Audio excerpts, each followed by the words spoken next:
Bienvenue dans cette nouvelle vidéo qui sera consacrée au LG G7, un smartphone qui est commercialisé depuis plusieurs mois. C'est pas un smartphone tout récent, par contre j'avais jamais eu l'occasion de le tester ou de faire des essais particuliers dessus. J'ai pu en recevoir un pour test, donc je vais vous le présenter parce que c'est un smartphone qui à mon sens a été un petit peu jugé trop durement par la presse spécialisée. Il y a beaucoup de choses qui ont été critiquées sur ce smartphone, notamment l'absence d'un écran AMOLED, un design un petit peu quelconque, des finitions un petit peu quelconques, et pour m'en être servi pendant plusieurs jours, je ne suis pas forcément d'accord avec ces critiques. Le LG G6 à son époque était vraiment un des smartphones les plus performants en termes de photographie, que ce soit en plein jour ou en basse luminosité. C'était un smartphone qui était très fidèle à la réalité. Pour moi, ce smartphone n'est pas du tout un mauvais smartphone. Il était peut-être un peu cher à sa sortie, aux alentours de 800 ou 899 euros. Aujourd'hui, on le trouve dans des gammes de prix beaucoup plus accessibles et à mon sens, c'est un des smartphones qui mériterait d'être un petit peu plus mis en avant, plus étudié lors de votre remplacement de smartphone. Donc comme d'habitude, je vais vous faire un petit tour de présentation de ce qui est contenu dans la boîte, une petite présentation du design de smartphone, ensuite on va le démarrer et naviguer un petit peu dans l'interface. Comme d'habitude, posez-moi vos questions, j'y répondrai dans les commentaires. Surtout, abonnez-vous, j'ai besoin de ça pour continuer à faire mes vidéos. Et on se retrouve tout de suite pour le déballage. Donc la boîte est plutôt quelconque, elle reprend un petit peu le design qui était déjà existant sur la version G6 de ce smartphone. Il n'y a pas forcément d'informations qui fuitent sur le packing, on n'a pas trop d'informations, on voit simplement que c'est une version 64 Go, animée par un processeur Snapdragon, donc c'est une version 845 du Snapdragon. Et on voit également que c'est une version bleue, donc voilà pour les informations qui fuitent sur la boîte, on ne va pas s'éterniser là-dessus et on va directement le déballer. On tombe ensuite sur le petit microfibre fourni par LG, c'était déjà le cas sur le G6 et d'autres modèles de la marque, c'est toujours bon à prendre pour nettoyer son écran.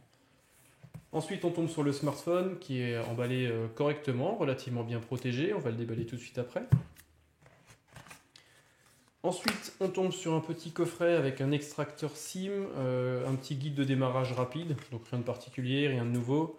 Un bloc chargeur classique, un câble USB, donc c'est connectique USB type C, un petit peu court, je m'en suis servi, je le trouve un petit peu court par rapport à d'autres fabricants tels que Huawei, c'est un petit peu dommage. Un bloc chargeur compatible avec Fast Charge, donc il est plutôt, je ne sais pas si vous arrivez à voir, il est plutôt rapide, il charge vraiment plutôt rapidement, il faut compter environ 1 heure pour une recharge rapide, je trouve ça plutôt intéressant.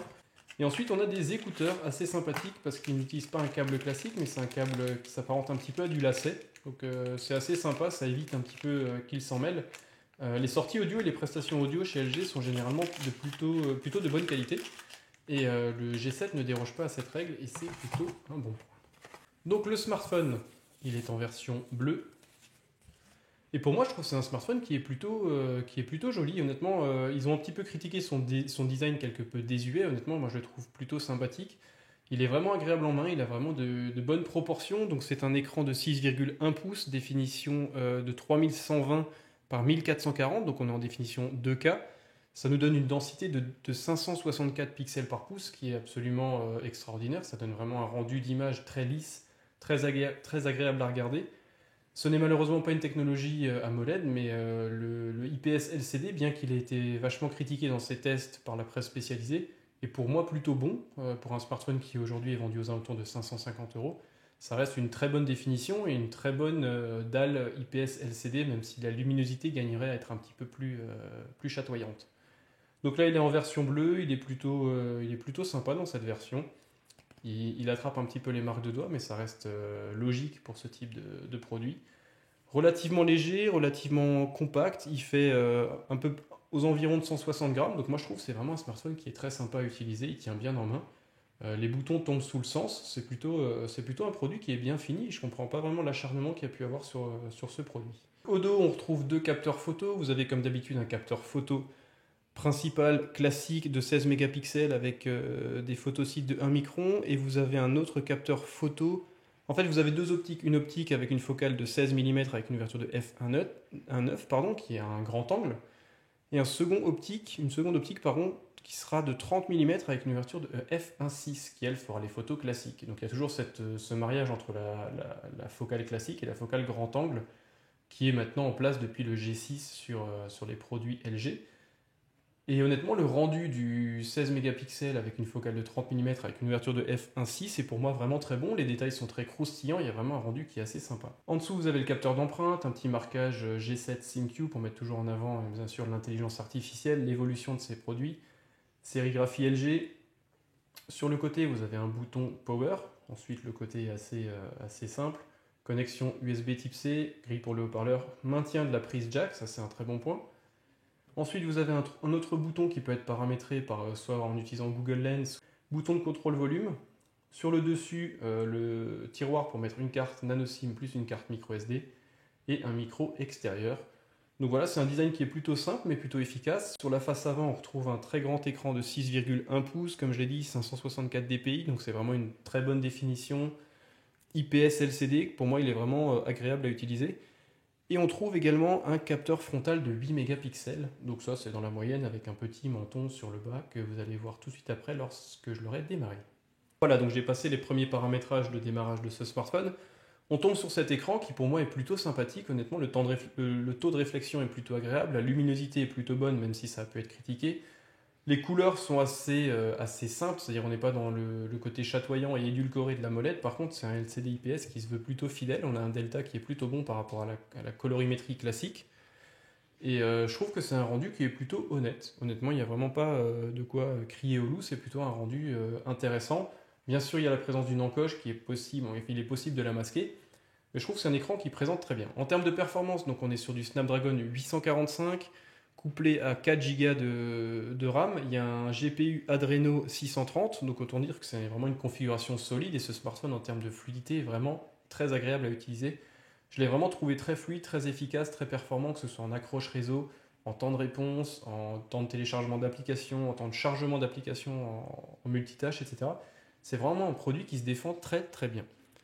Sinon, qu'est-ce que je peux vous dire de plus? Donc, double capteur photo. Donc, comme je l'ai expliqué, un capteur photo de 16 mégapixels avec une focale de 30 mm, ouverture f1.6, stabilisation optique.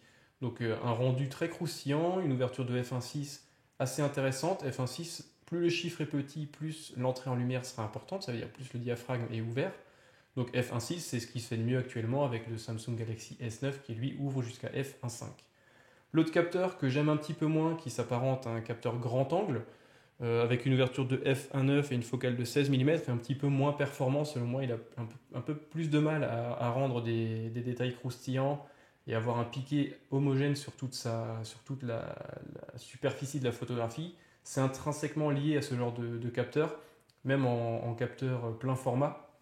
Quand vous utilisez une optique grand angle, ça peut donner ce genre de défaut, un petit peu de piqué, et c'est malheureusement ce qu'on ressent ici. Le capteur d'empreinte fonctionne très bien, il n'y a rien à dire là-dessus.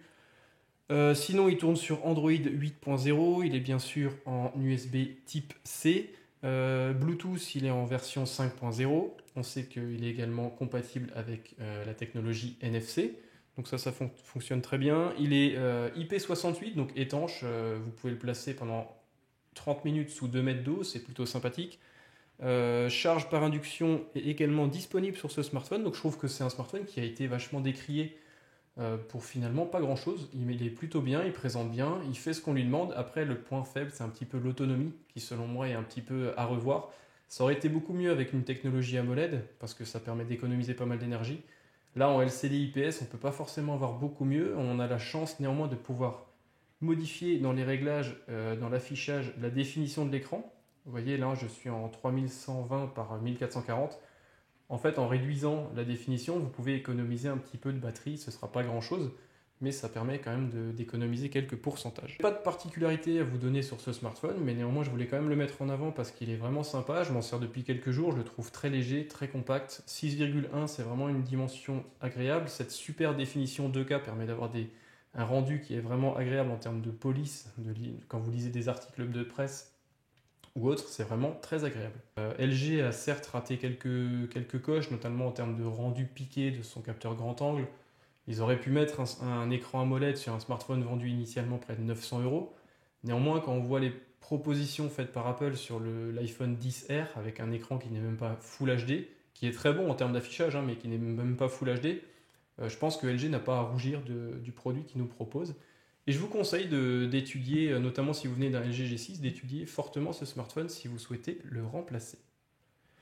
Voilà, donc je vous remercie d'avoir suivi cette vidéo. On se retrouve prochainement pour d'autres tests. N'hésitez pas à vous abonner, à poser vos questions dans les commentaires et on se revoit très bientôt.